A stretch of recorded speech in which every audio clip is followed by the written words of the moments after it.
On Monday, March 10, 2014, the Fond du Lac Amateur Radio Club celebrated the retirement of one of Wisconsin's most famous ham radio operators, Ray Grenier, K9KHW.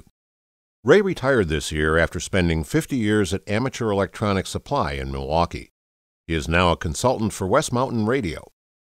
Ray shares many amazing stories of the early days of ham radio and the beginning of AES, the largest ham radio distributor in the world. Opening for Ray is his best friend Ted Willett W9NHE, who has also spent 33 years at Amateur Electronic Supply in Milwaukee. Thank you. Good evening, fellow hams. As you probably know by now, my name is Ted Willett, and the call is W9NHE. And I've been a ham for a few years now. And I would like to talk about how the Fond du Lac Amateur Radio Club became in existence. And it basically started back when I was a youngin' in my youth. And what I did is, when I was about 7 or 8 years old, I used to, was very much interested in radio. And I used to run around and go to the curbs on junk day and pick up radios in my wagon and bring them home. And at that point, I would take the radios and I would change tubes back and forth till I finally got one to work out of 10 or 20 radios. So that was kind of nice. But anyway, my cousin Ralph from Mayville made me my first two-way radio. He took an orange crate and nailed some can covers on it for knobs. Then we took an old car antenna, one of them chrome ones, and stapled it on the side for the antenna, and a piece of rope for the mic cord, and a tin can. Voila, we were on the air. We had to shout, obviously, for our distance. We even had QRM back then.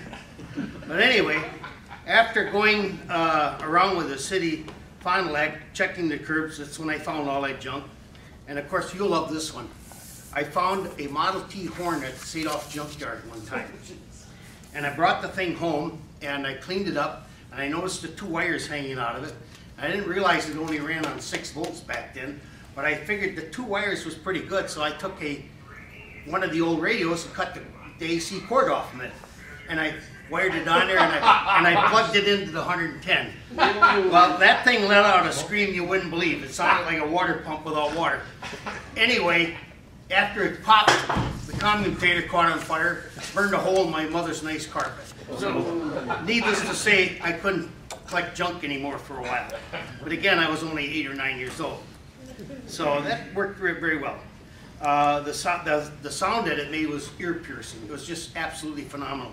But I'll get on to more on that later here. In 1950, I saw my first ham shack with my brother Tom. We had just finished swimming at Taylor Park Pool.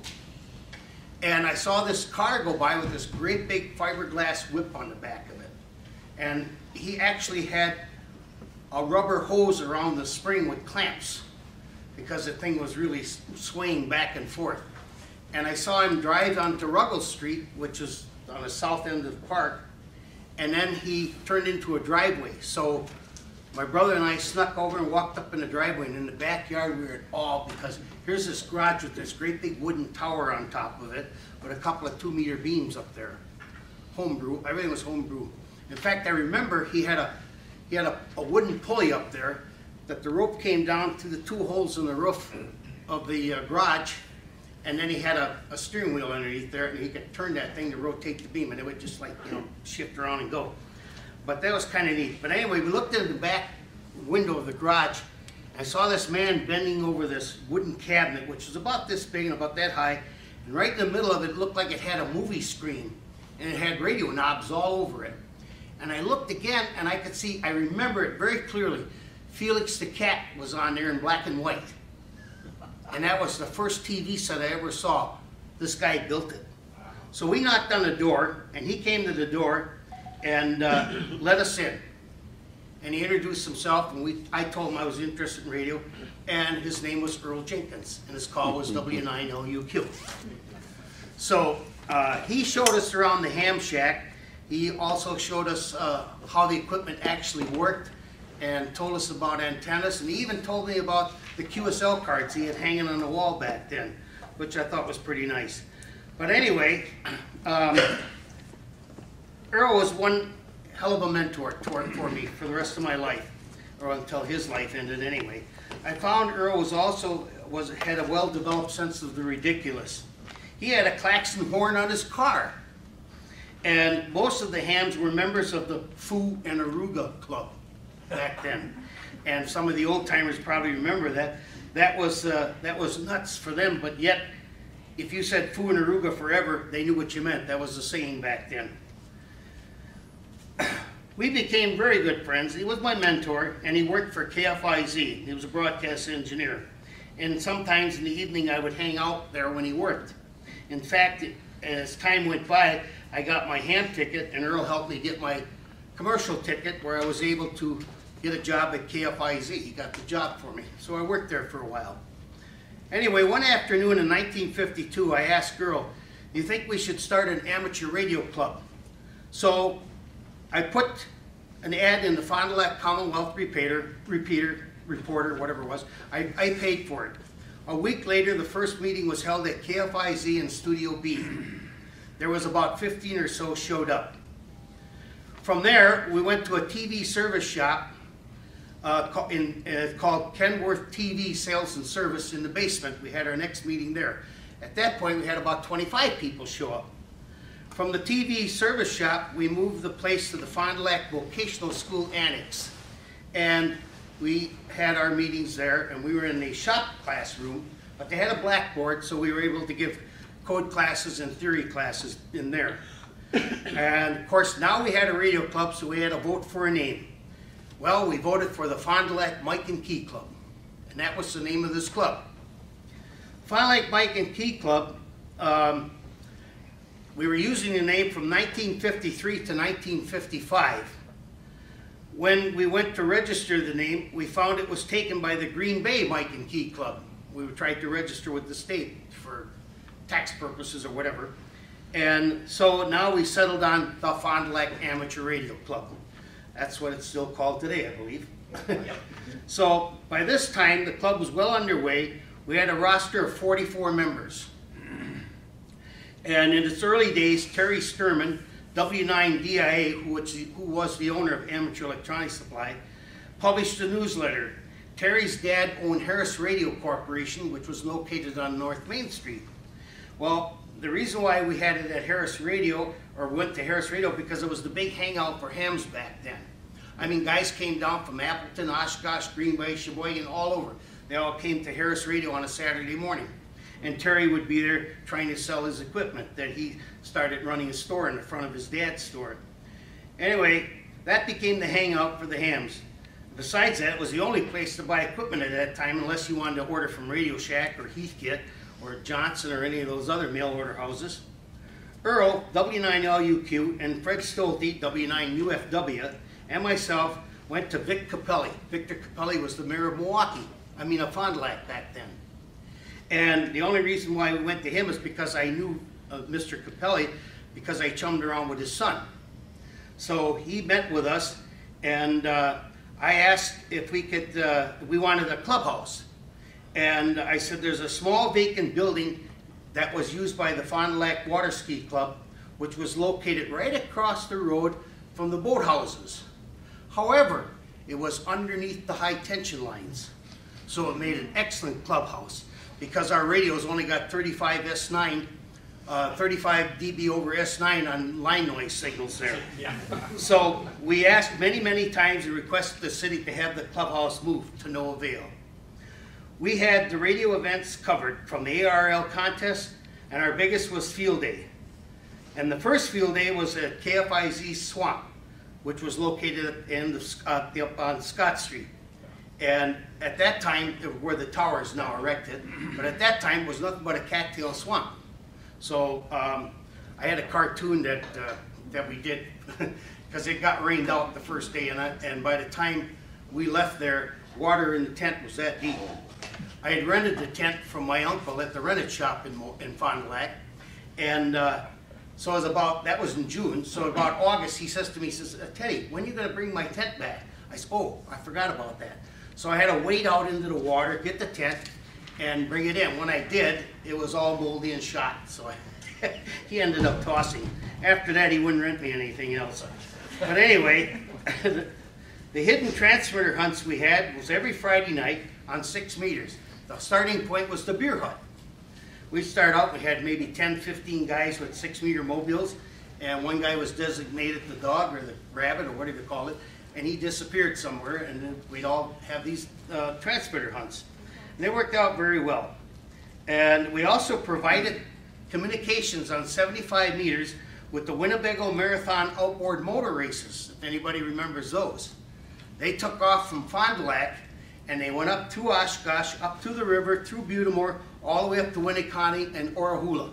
And they get as far as the dam, and then they turned around and came back. Well, broadcasting the race over KFIZ was permitted by the FCC. And Earl got permission to install his LMAC AF67 radio in the back seat of the Cessna 182. And we would transmit back to KFIZ on 10 meters. And Joe Gazer was our pronouncer guy back then. So Joe would get up there and he'd do the pronouncing, and I rode in the back seat strapped next to the radio. And there then we had guys posted at Oshkosh, Butamore Bridge, Winneconne, right up the road. We had hams set up their stations on 75 meters. And that was a pretty good event, and we did that every year until it ended. But the nice thing was the base station was in the lighthouse. And I remember that the lighthouse, we got up on the top and we ran an antenna across the channel of the big hole over to the yacht club. And there we attached it to the yacht club flagpole. And the job was getting it over there from the other side of the channel. Anyway, we managed with a boat and, you know, string and wire, and then the other boats were coming in and out and waving them down, telling them to stop, because we didn't want them hitting our wire. But the stations were all set up, and of course, the race from Oshkosh through Butamore and all the way up to the first dam. The club set up stations also at the annual hobby show at the Fond du Lac Senior High School. Every year they had a hobby show, and the club would set up a station there. And we had David Franzen bring W9, I forgot his call. Anyway, he brought up a CW rig one year, and Cliff W9FXW brought a AM station, and one year Earl brought his 250 watt homebrew wooden cabinet with the window screen around it to get rid of the TVI. So anyway, that one was always a great success. We found that the city didn't want anything to do with us hams back then, because we approached them and asked them if we could set up a emergency network for the county and the city. And they said, no, no, no. And the problem was they got too many complaints from the public about TVI. Well, the TVI back then on 6, because Channel 2 in Green Bay, very close to the 50 megahertz. So half the city in Milwaukee, I mean Fond du Lac, I keep saying Milwaukee because I've lived there for a long time now. But anyway, half of the city of Fond du Lac was having interference. We even organized a committee to help cope with the public. In fact, we had several TV technicians, and Ray and myself and Johnny Omith and a couple other guys. We'd go around, Mike Menke, I remember that name, and we'd go around and we'd give the people a free high-pass filter to put on their TV sets, and we'd install it. Well, we installed it on one house, and the lady got all ticked off about it because she said the picture wasn't as clear. So we took it back out and put it back the way it was, and she continued with the interference. Then the worst one I had is one time I lived up in north of the Stretch Restaurant on my stepdad's farm, and I had a 70-foot tower up there, which I got from Hank Palmer, if anybody remembers him. And it was a Rowan 25, it was 70 feet up there. And I had a 6-meter beam up there and a 2-meter collinear beam. And I fed the 2-meter collinear with open wire feed line.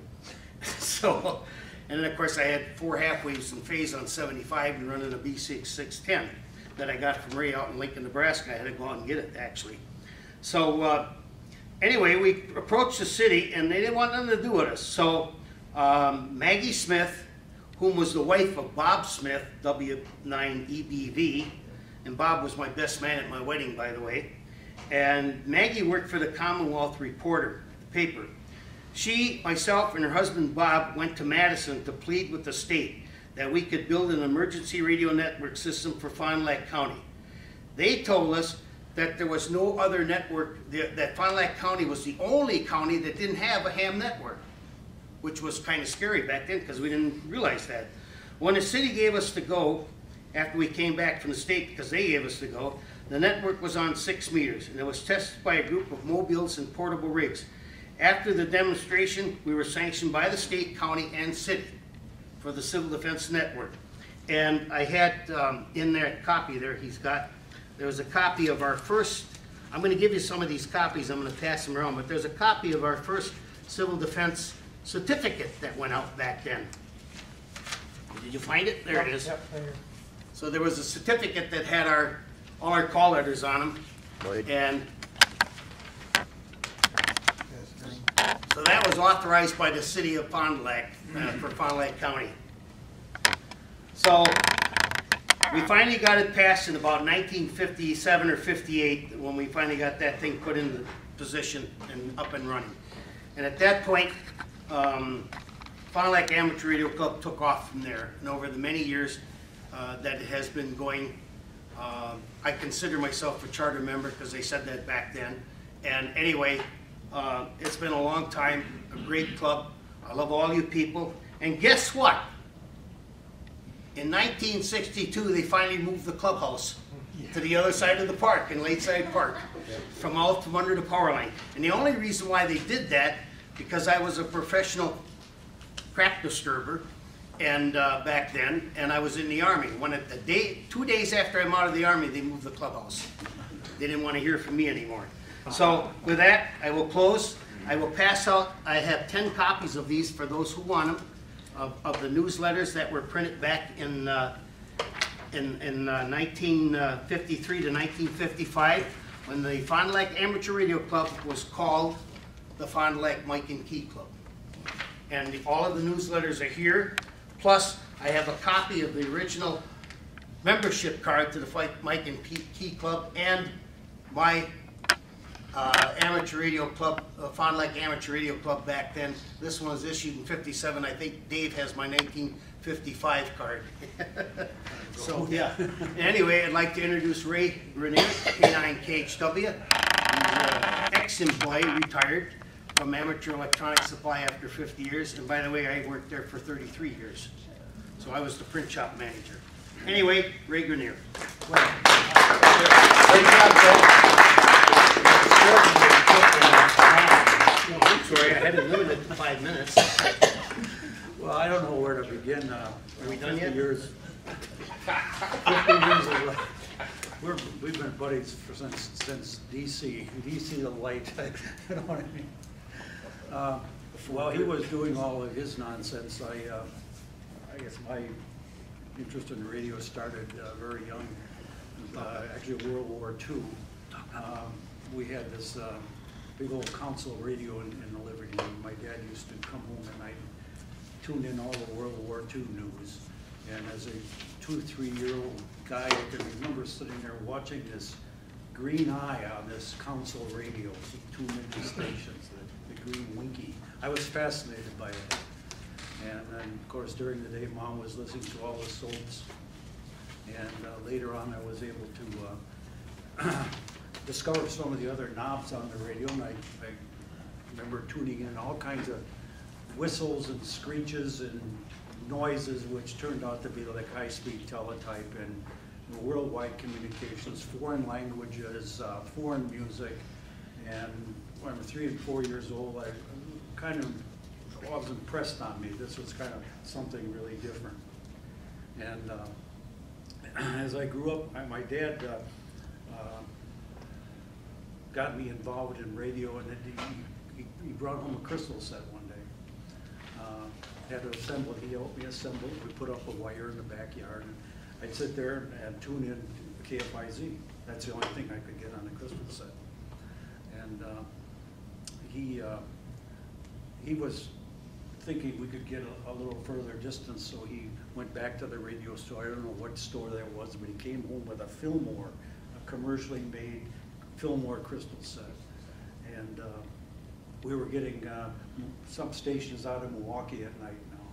And I sit there and fiddle with the cat whiskers, tune the slider. And for some reason I thought, you know, that antenna Dad put up, that's not very long. I think if I had a longer antenna, I could probably get more stations. So one day when Dad and Mom weren't home, I lived over on Sherman Street by Old Jefferson School. I scrounged up some wire. I don't know, it was a coil out of something. And I put the ladder up against this two-story house, and I climbed up there without a rope or safety or anything, and I got on over the rain gutters, shinnied up to the chimney, and I'm up there. How the heck am I going to get down? I attached that wire on there, and somehow I got myself down, and Dad came home, and that evening I thought I was probably safer on the roof. He was really upset. But we rolled out that wire that ended up, now I figure it was about 230 feet long and attached to a telephone pole in the back of the property. And I was really getting a lot of good stuff. And that wire terminated right at the head of my bed with the headphones. Didn't know much about static electricity and lightning back then. No capacitive discharge? And I think about that antenna. Now, you know, I hear a little glimmer of thunder, I'm freaking out, right? But here's a kid, this thing, thunder and lightning, sleep right through it. And so we played around with crystal sets on and off, and then I got into the scouts, and we had to have a scout project. And I remember they had a catalog of things you could get on a project. I remember seeing this two-tube, super regenerative Boy Scout radio. Build it on a piece of plywood, get a big 45-volt B battery and a couple of double cells. And I thought that'd be really cool. So I remember showing that to Dad, and it was just before Christmas. And by God, if that thing didn't magically appear under the tree Christmas Eve. And so while everybody went to bed, I was there till, I remember, about 4:30 in the morning assembling this two-tube Boy Scout radio. And I connected to the old antenna, and holy cow, could I get the stuff. And so I would, every night I'd sit there with my headphones on, tuning the broadcast band, seeing how far I could get. And I stumbled on station WWL in New Orleans, and they would have nightly broadcasts of Dixieland jazz from Royal Street in the French Quarter. And I was just taken back by Dixieland music, so I would just listen to that all the time at night while I'm in bed. And there's a particular band that I would listen to, it was called Tolly Almarico and his Dixieland All-Stars. And when I was in the Air Force, I was walking around the air base, and there was a sign that Tony Almarico was playing at the Airmen's Club that night. And I went in there and I met Tony Almarico. And Tony, I used to listen to you guys from Fond du Lac, Wisconsin, on a two-tube nothing radio. That was just memories, you know. And the other good memory about that two-tuber was that being a super regen, it kind of put out its own signal. And we had this obnoxious neighbor that during the afternoons, he'd sit down on his front porch tuning in probably the Braves games or the Cubs games. And he'd have it loud. And my mom always used to complain. One day I found out while I was tuning my radio, I go, knocked that station right off the air. So I used to sit there and then he'd shut it off and go away for a while. He'd come back on. The game would come on. I'd be back there jamming him. That was pretty cool. I mean, it was just one of those things, you know. So it was one Christmas, my mom and dad gave me I was in college, and they gave me an RCA record player for Christmas. I'm getting to the ham radio right now. That record player stopped functioning, and I remember this radio and TV repair shop on Scott Street, Split Store TV. So I took it in there, hoping to get it fixed, and when I walked in there, I heard this great music thing in the background, and I noticed he had a homebrew hi-fi set. Big speakers, really sounded terrific. So I talked to him about fixing my radio, my record player. And then I started asking some questions. What's all this other stuff you got? He goes, well, that's amateur radio equipment. I said, well, that's interesting. I said, you know, over the years when my folks had TV sets in the house, we used to have these TV repairmen come in. And I always used to pride showing off my two-tube radio to these guys, and a lot of them would say, you know, you should get into ham radio. But I never knew how to do it. So the day I went in to get my record player fixed, and W9NHE, Cliff Sword, introduced me to amateur radio. It wasn't just a couple of days after that, he said, you ought to come on over to Earl's Shack. That's where it's W9LUQ. So I went over there, saw Crazy Earl and his big kilowatts and his big antennas. I'm standing on an Earl's driveway, and in comes this blue, what was that, a 49 Chevy with a goofy antenna on the back, and out comes Teddy. He had just spent, what, a week? 3 days. 3 days in Supley's Marsh, trapping raccoons or something? Oregon Marsh. Oregon Marsh. He had this goofy hat on and this long coat. He had this Irish type pipe, and he looked like a real character. And I'm thinking, where'd this guy come from? Well, between W9FXW and Earl Jenkins and Teddy, they were my mentors in amateur radio. And like all my other hobbies, I kind of jumped into it right up to my eyebrows. Let me interrupt you. Yeah. He did tick me off because he went down, was it St. Louis? Yeah. ARL convention. He went down there. He'd out been drinking with the boys all night. The next morning at 7 o'clock, he gets out of the hotel room with bloodshot eyes, goes into the testing station at the ARL convention, and passes his general exam, and I'm still sitting there with a technician. And he couldn't copy 5 words a minute if you handed it to used to him. be on 6 meters I'm trying to send code. I'm just no good at code. But because I was hungover and I was auditing the course, I went in there and passed that sucker. And 13 words a minute. it was just like nothing. I copied 100%. I had never copied that more than 5 words in a row. And you couldn't do it today. Oh, no, I wouldn't say that. But it just wasn't my strength. But given those conditions, Teddy said he kept flunking his test because he got upset. He got uptight during the test. So if you want to pass, get really drunk and hungover. Fond du Lac Amateur Radio Club does not endorse this method. Well, why not? You know, it's a method. You know, the code was in there. It just had to come out and relax. Getting a little bit nervous about the Vietnam conflict. Okay, everybody was afraid they're all going to get drafted. Maybe you have to go into the Marine Corps or something. And I wanted to go, kept going to school, so I said, I'm just going to take a hiatus from college and I'm going to join the Air Force. Opportunity to go to a nice school, so I did. And I got a year in Biloxi, Mississippi at the high-class radar school. And so I did my Air Force career in Lincoln, Nebraska.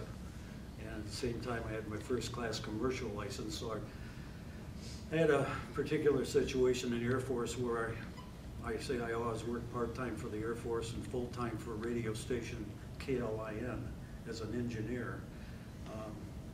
Just the way you work out things in the Air Force. I've worked very little in my career field, but I was able to be a full-time broadcast station engineer.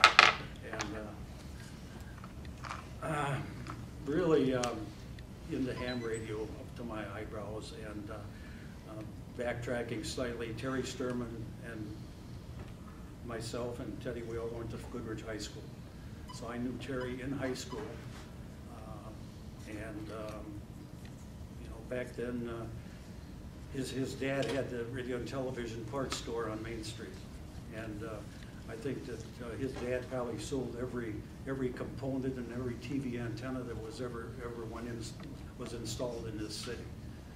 So along with along with the classic radio and television parts lines, also came names like Hallicrafters and Hammerland, Stancor, a lot of the old names in communications and radio. So all of us guys are starting to chum around. We're all ham buddies, and all of a sudden here's Terry, and his dad can you know, supply us the stuff we need. We don't have to go to Allied Radio or whatever. So When did they move over to Seymour Street?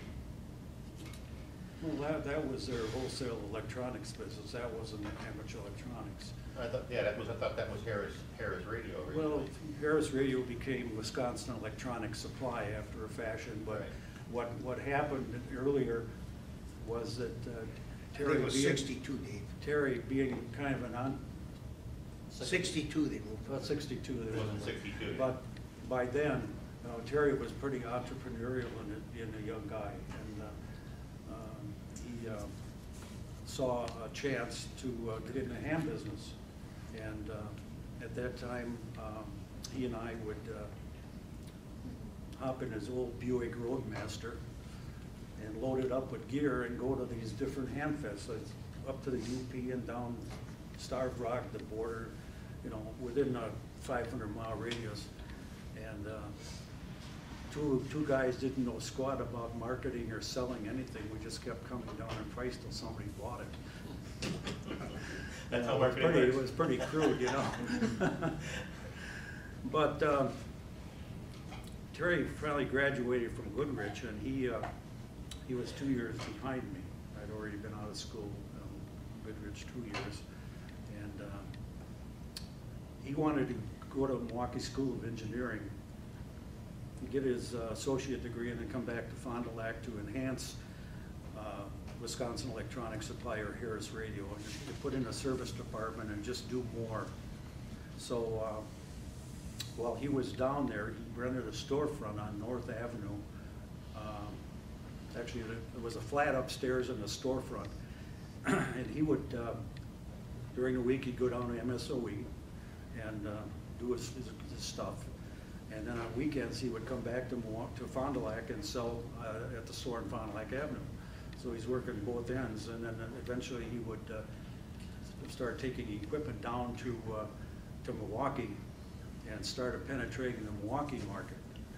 And meanwhile, I'm out in Nebraska, and I was home on leave, and they got together, and he says, you know, we already, you know, how would you like to sell some on a commission basis while you're out in the Air Force? Because I had contacts within the Mars station, and I was active in the clubs and stuff out there. So he says, you just tell me what you need, and I'll ship it out, and I'll pay you 10% commission on whatever you sell. So over the course of a year or so, I was doing pretty good out there. He would be shipping this stuff in and out, you know, Lakewood, taking trade-ins, and I was kind of learning about selling amateur radio equipment, although I was more of an electronic geek than a salesman. I mean, I couldn't hardly carry on a conversation with anybody outside of a radio. But while I was on the base in my career field, which happened to be electronic countermeasures, a very black, stealthy black radar jamming on B-52 and B-58 bombers stuff. You had to have a security clearance and all that. And it was a pretty interesting career field. And while I was on the base, I got to know a lot of the technical representatives from the major defense contractors, because a lot of them were hams. And for some reason, they saw that I had a fair amount of electronic skills, so they encouraged me to you know, seek employment with their company after my discharge. So I was all set to take a job with Philco Electronics, who happened to be the major contractors for one of the major jamming transmitters on the B-47s, which I was involved in. And we're all set to move to New York, my wife and I. And I called Terry one day and I said, I gotta have this, ship me out this piece of equipment. And he just happened to say, how long you got to be in the Air Force? I says, well, I'm getting out in January, so this was like October. And he says, what are you gonna do? I says, well, I got this job lined up with Philco. They're gonna move me to New York, and I'm gonna work with their engineering department on this stuff that I'm familiar with. And he just went, oh my God, he said, you know, just started advertising in QST magazine. He said, our little business that we operated out of the trunk of my car is now taken a hold, and he says, I got more business than I can handle. He says, you got to come back to Milwaukee, and we got to get reconnected again. I says, oh, Jesus, I don't know, you know. So I talked it over with my wife, and I said, well, I can always go out there in the world and get another electronics job. But, ham radio, that's pretty cool. And I'll be able to work in something that's my hobby. And so I came back to Milwaukee for 2 weeks, left my wife in Nebraska, and worked with Terry in his office on Lisbon Avenue in Milwaukee. And just started working with the hams, picking up the phone. I wasn't on the sales counter, I was in the office.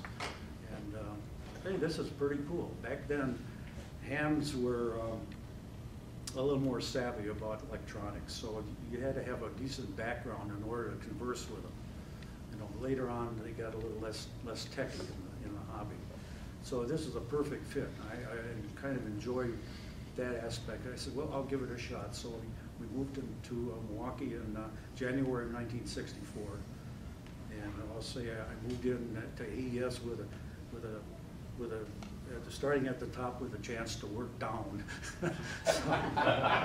So what happened is I moved in, and out of the need, we both had to learn how to market and advertise, as we were getting in the QST magazine and stuff. So I spent some time studying marketing and advertising and just doing QST ads, pasting and gluing, and doing whatever we had to do. Started going to all the Dayton Ham Fests, learning the amateur radio business, and you know, it was the right place at the right time, because right then there was a big transition taking place from AM to single sideband. So this big change of equipment, and we were right there at the right time. And we weren't out to hold anybody up. We dealt fairly. We learned how to take trade-ins, gave great trade-ins, and the reputation, we got the reputation of amateur electronic supply. And that name came about that one day we were sitting in the office over on, I think, North Avenue or Lisbon, and we can't keep calling this place Harris Radio or Wisconsin Electronic Supply, so we hatched the name Amateur Electronic Supply, or AES, and that's what stuck. And it was like, you know, how a couple of guys working out of a little building on Fond du Lac Avenue on Main Street could become the world's largest dealer in ham business still baffles me. But it was just that right place at the right time story, and a couple of young guys not afraid to take risks, let it hang out, and you know, use the hobby to turn it into a career. And that, for me, that was you know, what I'm most proud of. And the fact of the matter is, I met an awful lot of great people along the way. Became intimate with guys like Art Collins and the Andrews brothers from Highgate, Les and his son Bob Cushman from Cushcraft. All the major manufacturers, I was dealing at a level where they became my personal friends, and still are. So to me, that's deep in my heart. And, you know, it came down to 50 years, and with AES, and I just had a pull pin. It's too much. Ham business was changing quite a bit, and changing from, you know, my biggest job, of course, was doing 2 AES catalogs a year, and that was all self-taught. And we got put out my 72nd catalog. The last one was number 72. plus all the QST ads over the years and all the special advertising and promotions. So maybe I just a little burned out. I don't know. But everything has been changing over to the internet, and printed matter is becoming you know, very expensive and difficult. You know, cost of paper and production and everything just becoming, you know, just tough when you can go to a website and create a sales point. So the printing catalogs, and not only an amateur, but any other career field have pretty much, you know, had it. It's a different era, different times. And I tried to retire, but my reputation followed, and I had a couple of phone calls. What are you going to be doing? Well, I'm retired. Well, yeah. Well, anyway, West Mountain Radio came along, and they're located about 17 miles from my house, and they wanted West Mountain became well, West Mountain was a couple of guys on the East Coast that made the original rig blasters for digital communications. They started out with one unit and came out with a couple of accessory items for digital modes. And this company, Computer Software Services out of Waukesha, strictly a software-based company. There's not a ham among them. Decided to make the investment, hoping to apply some of their technology to the ham market. And so they bought the company. They made me a deal to work for my home, strictly as a consultant, although it's turning into be more than that. Like, phone call the other day, what are we going to do for QST this month? Well, I don't think that was on the contract, but I gave them some ideas. And you got to go to Hamfest now too. Well, yeah, I do a Hamfest, which I never really bothered me. I mean, Dayton, you know, Dayton is where it's at. I mean, if you're in the business, you've got to beat it. You've got to go to Dayton, and they didn't quite understand Dayton. I said, well, I understand Dayton, you know, and you're not going to make any money at Dayton, but you have to be there, just to establish your credibility in the amateur market. So they're paying me for my knowledge, not so much what I do physically anymore, but they will call me with a product idea, and I'll tell them what I think, and give an evaluation, and help the little graphic arts lady with some of her ad copy and stuff. And it's sort of like a fill-in for whatever, how it works. I've got a 6-month contract now, we'll see how it goes. You gotta believe me, you guys don't know what it's like working from this side to you guys. You guys are strange.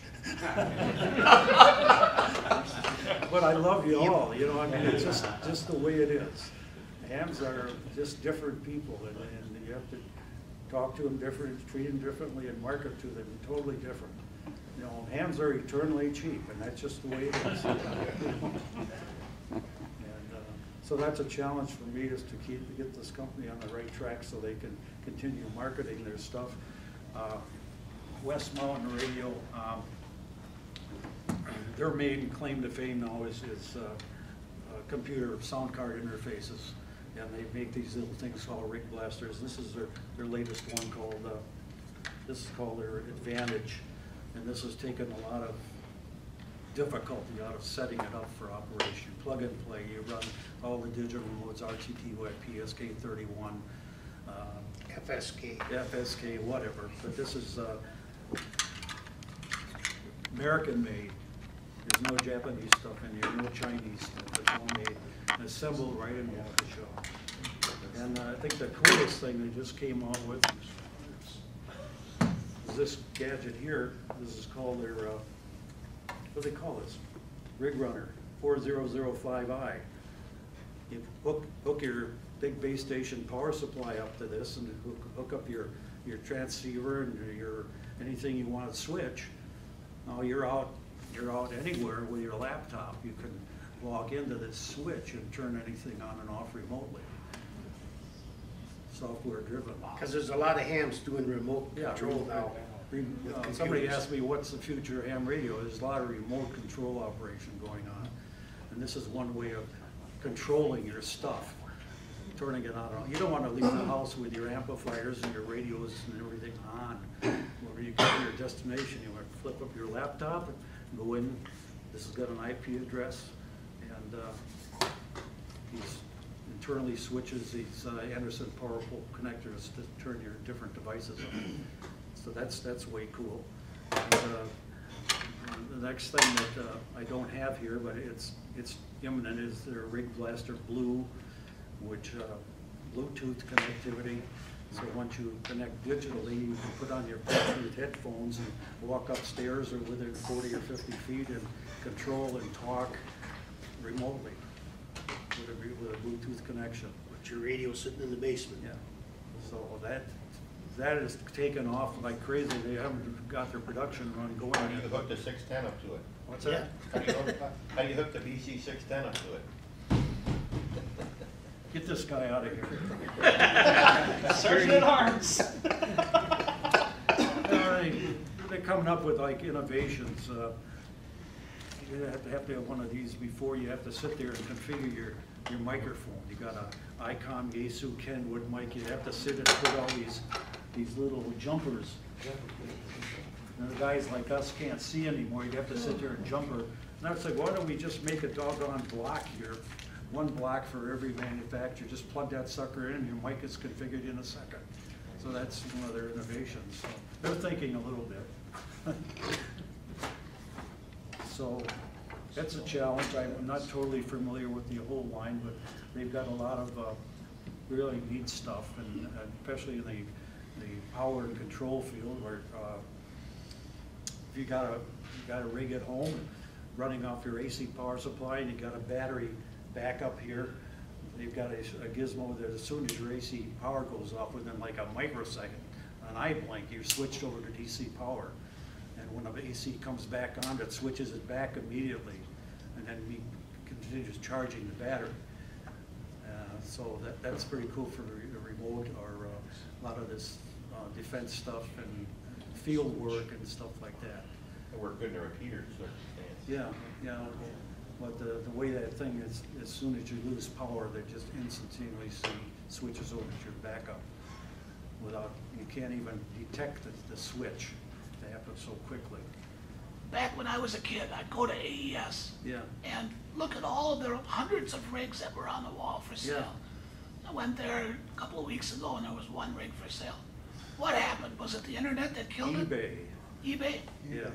Instead of, we used to have walls and walls full of used gear. And enough used gear to keep the service department of 5 guys going. You know, essentially, well, it used to be called reconditioning, but that became too expensive, so we checked okay. If it worked, you didn't put too much, you got it working, made sure it worked, you could guarantee it for 30 days. But as soon as the internet came on board, hams were able to interconnect with each other more easily, actually, than being right on the air. And eBay came about, and people, they weren't writing in for a trade-in quote anymore. They, hey, I got this ICOM 746, I want $500–600 for it, but no, AES is only going to give me half that. Well, that's what it is. You can't. It's like the car business. You can't take it in trade for what you could, sell it for. Ray, can you take us back to the days of the Starship, Beach Starship that was in Fond du Lac here? Well, that was a trying time for AES because it was a very expensive thing. But traditionally, going back to the 50s, Terry Sturman, he got his private pilot's license and flew right out of Fond du Lac Skyport. The reason being, we had a lot of ham fests to go to. And instead of having to drive to Milwaukee and get on an airline, we just load up the old Cessna 172 at the time with a couple of radios and do the ham fest. And it was sort of like a hobby turn, and then integrated into the business. But subsequently, we got a couple of different twin-engine aircraft to give us more range and capability, more payload to go to Hamfest like Dayton, go to the West Coast, Las Vegas conventions, East Coast conventions. It's an easy way to go. And so there was a series of different aircrafts, and one time we stumbled across the Beechcraft Starship, which at that time was probably the most revolutionary twin-engine aircraft you could get. And we got into that. And that was an awesome, high-powered, fast device that we actually had custom installed 7 operating positions, covered all the bands from HF through, well, we had 6 meters, 2 meters, 440. Ray, what did you use for antennas? Well, that was the most expensive part, is getting custom antennas installed. This was a fast plane with, it was all composite body, so you just couldn't drill a hole. It all had to be. It had to be FAA approved. Yeah, so we just put like aircraft rated whips on they had to be installed. Computer generated location points because of the airflow. So we used to fly it over to a pool over near Madison. There was a certified radio shop over there that could install the specific antennas. But installing 7 stations, everything got gutted out of there, and we had to put all the cabling and everything in. It had to be bundled and tied in, and it had to be FAA certified and signed off on. So we had power inverters and all kinds of stuff that could have given trouble in flight. So that was a terrifically expensive undertaking, and we were hoping that we got a little bit back on publicity. But then again, it was cool coming into Hamfest with a Beechcraft Starship, big and noisy and awesome. But then they had the other side of the fence. Well, if those guys can afford to buy expensive aircraft, they don't need my ham business. So, there was some negative aspect of that too. So, Can I interrupt you here? yeah. The first airplane Terry had was a 172 Cessna, and we took a Collins PWM2 transmitter and put it in the airplane, and he had somebody build up a electric reel-out sock antenna, and it had about 250 feet of wire on the spool, and that antenna came out the tail section with a rubber sock, an air sock back there. The kind that they put on the runway to determine which way, like a windsock is what it was. Anyway, we were flying down to Dayton to go to the Dayton Hamfest, and I'm in the back seat. Terry's got his girlfriend at the time before he married her up in the front seat, and I got the KWM2 sitting next to me, strapped on the seat.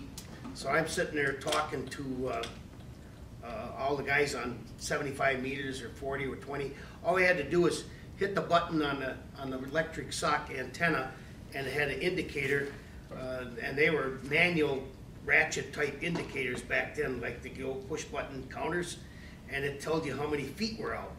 So we're coming into Dayton, and we come to the Montgomery airport, and Terry calls the tower, and I said, holy cows, we can't land. He said, what's the matter?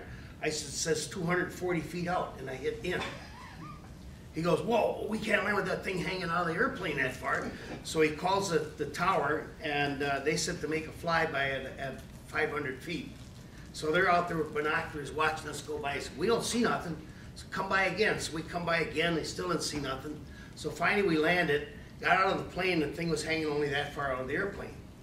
Well, then I took the back seats out of the airplane, and back there you got all the cables running back to the ailerons and the tail section and the whole bit. These cables and the pulleys were back there. Guess what? That 240 feet of wire was all bailed up inside the cable. All it had to do was get caught in one pulley, and I wouldn't be here today. Approximately what time period would that have been? That was 1964, 65, somewhere in there, yeah. We're in the mid-60s to... The Starship was later, but...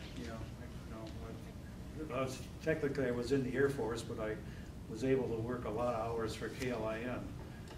At that time, they moved from their downtown location in the office building. It was on O Street and on one of the old alphabetical streets.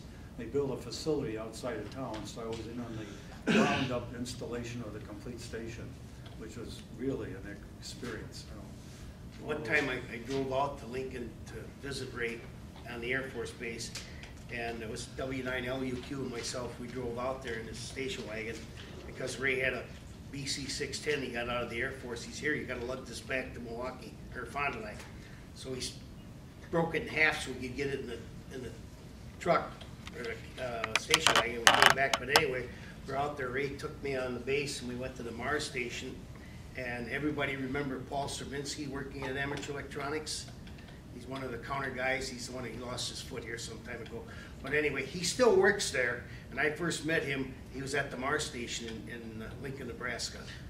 And of course, when Ray got out of the Air Force and he met with Terry, the both of them got in Terry's Cessna 310 and flew up the Fond du Lac and called me at my work. I was working for Badger Liquor back then. And it was in November, and they said, come over to the Skyport, to the airport. We want to talk to you. So I go over to the airport and jump in the airplane, and we take off on a bright, clear moonlight night, colder than hell. He's here, you can fly. So I was flying the airplane, Ray's in the back seat, and we flew out over Lake Michigan and back, and that's the night they hired me to come to work for Amateur. We had an advertising need, and we hired Teddy on to run our print shop, because we used to print our own literature and flyers and stuff. Instead of going out and having to buy the printing, we just, the AES tradition, we just bought our own. It's like with the AES catalog, we were doing this pacing and gluing business, and could barely get the catalogs out. And one day I went to a trade show down in Milwaukee and discovered the latest Apple computers in the mid-'80s. And we bought $250,000 worth of desktop publishing equipment on a Saturday. And by Monday, I had it in my office trying to figure out how to run it. But that allowed me to start, once it was new and iffy and tricky, the hardware wasn't that great either. And so that's when the catalog really started coming on strong, and bigger and better catalogs, because you just We did a lot of things together. The Fond du Lac Club used to have a banquet at Burnwood Hall every year for Christmas, post-Christmas party. And that was we had more fun with that banquet, and the people really enjoyed it. And we gave, and of course Terry would have 150 door prizes they give out. And one year Collins Radio came in, Art Collins came in, and he brought this big wooden crate, and he was going to donate this special receiver as a door prize to one of the persons at the banquet. So they drew out the name, and I forgot who won it now, but he won this special Collins receiver, and it was a beautiful receiver. It was all porcelain, and when he pulled the crating off of it, it was a brand new toilet. we came for a door prize. wide pass band receiver. Wide pass band receiver. Yeah. So the club had a lot of fun back then. And then one year we gave out a door prize, and the guy that won the door prize, we gave him a mahogany door. And then the best time, one night we went to leave there. You remember that? When they put your car up on blocks? You went to back out, and they had the back wheels on blocks. But we had taken Terry's car, and he had this Buick convertible. And for weeks and weeks and weeks, we saved newspapers. And while the banquet was going on, I was usually the master of ceremonies at the banquet at the time. And anyway, the bunch of guys went out and they crumpled up all this newspaper, and they stuffed it in Terry's car, from ceiling to floor, back, front, just solid with newspapers.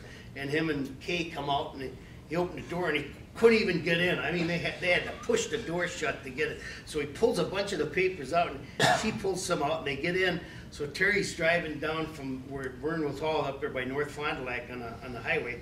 And as they're coming back in the Fond du Lac, Terry hits the top on his convertible. And all his papers fly down the highway down there. I'm surprised we didn't get picked up by the cops. Hey, where did was Kenny Slate, was he the guy that you were talking about where you got into the TV repair shop way back in the day? Yeah, well, Earl, it was Jenkins and Sword TV on Scott Street, that one where Ray went to. Oh, but okay. Kenny Slate did open his shot, and so did Jerry Lemieux. Right, Lemieux, yeah. Yeah, he had Jerry, I just saw him. I bought a Collins radio from Jerry about 2 years ago. Yeah. when I still was in my hot rod phase, that Slate's gas station over at Military Road was the hangout. But the Slate boys were hams. And these weird guys would come in, we're all working on our rods, you know, and these hams are around, and so I got some Exposure there. Exposure there. You know, so it's everything, it's so involved, you know. Well, there's like a million stories out there that we could go through, you know, there's just, it was so fun over the years, and the things that had been done and the things that we do, like, Flushing the Kenny, toilet over the air. yeah, well, Kenny was a pretty good guy, and he was kind of funny. His brother was a ham too. I guess he was an attorney. He's still working out of Ripon, I think, if I remember right. Marcus Ann. Yeah, Marcus Ann, that's where it was, yeah. But anyway, there's just, and the other part of it is, now, a lot of you remember the call W9HIF Milwaukee, which was Bud Keppel. And Bud was a character and a half in himself. And one time we were gonna go on a klaxon horn hunt. Well, we got in our cars and we were on 75-meter Mobile, and we drove up towards Pike Village. Now, all of these Model A's and Model T's were sitting in the fields out there next to the spearing shacks, getting rusty, but they used them to pull the shacks out on the ice for sturgeon spearing. So we went and knocked on doors and said, whose old car is that down there? Oh, it's mine. I said, you mind if we de-irrigate the car? He said, what do you mean? I said, we want your horn. We want to buy the horn. So we were taking these horns off these old cars, and everybody had these Model T klaxon horns back then because everybody wanted one. We all had one in our car. In fact, I got one in my car right now, today, in my Malibu. That's a pretty sick one. Well, yeah, but it works yet better than nothing. But anyway, Dave put it in. It's the in fact. weakest klaxon horn I've ever heard in my life. So anyway, we're coming down the highway 151 back towards Fond du Lac, and all of a sudden W9HIF says, hey, you guys, pull over, wait for me to pass you guys. Well, what the heck is that? All right, so we pull off the side of the road, and Bud goes by, and he slows down to about 40 miles an hour, so we're behind him. And here he had stopped, picked up a dead skunk, and wired it to his trailer hitch in the back of his wagon. So now he's driving about 40 miles an hour down the highway. There must have been 40 cars behind us. They're trying to get around him, you know. So now we get downtown Fond du Lac. Now it's 95 degrees outside. So now he's driving down Main Street. He's going about 15 miles an hour down Main Street. We're about a block behind watching. All of a sudden the red light comes on. The cop says, hey, he said, you got a skunk on your trailer hitch. Bud gets up. Oh, really? I didn't know that. Well, what's it doing there? He says, looks like it's hanging there. Anyway, he said, well, get that out of here. He says, you're causing a disturbance on the street. Everybody's standing there. Oh, jeez. Good old days. Anyway, I'm done. Thank you. I've got some of the copies of the first newsletters here. There's only about 10, but those who want them can come up and grab one. Still got a little time to take a couple more questions yet before we continue with the business meeting. You didn't have to have Morse code anymore. Did your business go up at AEC? Oh, the no code test rate. There's so many factors in the fluctuation of the amateur market over the years. It's really hard to put your finger on anything. I mean, I would say it did it in a sense. well, a lot of hams, I think, actually dropped out because they were disgusted that there was no more coal. Well, it turned it back into a CB on 2 meters is what it did. No, it's, there's nothing that really dramatically affected like that. I would say not. Ray, did China kill the 2-meter market for Kenwood and the other transceivers? Well, they made it difficult because, you know, Kenwood can't survive on $75 radios. Yeah. It's definitely had an influence. You know, I mean, it didn't start with China exactly. It started with Japan in the late 60s and early 70s when they brought the first offshore stuff in that really unsettled American manufacturers. And all you have to do if you've got a series of QST magazines is look at the advertiser index starting back around 1970 65. Wasn't that SBE that brought in Yaesu and started shipping in Yaesu back then? There was a lot of Side different van companies. ICOM was one of the early instigators of that. Are there any other questions from the floor? Yeah. All right, thank you guys, thank you gentlemen for